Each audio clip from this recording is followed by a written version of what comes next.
That morning, my wife walked into the kitchen with a peculiar kind of confidence.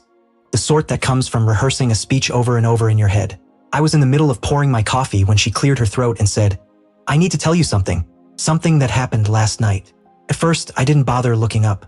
We'd been slowly drifting apart for months, and I assumed this would be just another strained, uncomfortable exchange. Then she said the words that made my hand stop mid-pour. "Mater, I slept with someone last night." Just like that. No pause. No cham. No tremor in her voice.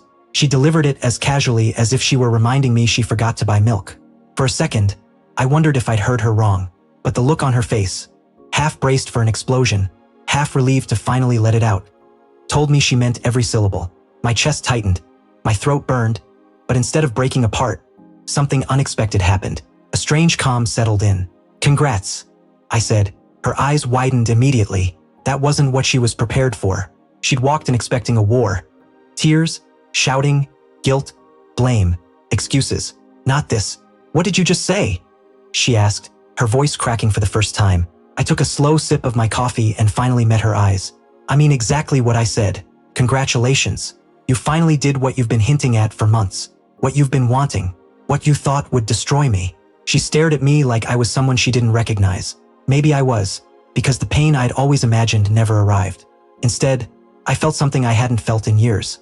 Freedom, the kind that comes after exhaustion. After endless arguments, icy silences, and watching someone's love peel away like old paint from a wall. "You're not angry," she whispered. I shrugged. "Angry? No. Disappointed? Not anymore. Honestly, I've been waiting for the day you'd finally stop pretending." Her face flushed. Embarrassment. Maybe guilt. "I thought you'd fight for us." "There's no us left to fight for," I replied. "You knew that long before last night." She sank into a chair, suddenly quiet. The confidence she'd carried into the room dissolved.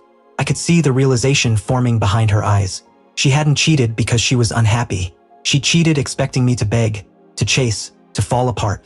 She wanted to feel wanted, powerful, significant. She believed betrayal would crush me. Instead, she was the one unraveling. "You don't love me anymore," she said softly. "I did," I answered. "More than you probably deserved. But you dismantled that version of me piece by piece. Last night was just the final nail." She covered her mouth as tears surfaced. Not because she destroyed our marriage, but because her plan to control the story had failed. She never expected me to walk away emotionally before ever leaving physically. I finished my coffee, set the mug down, and finally said what I'd been holding back for far too long.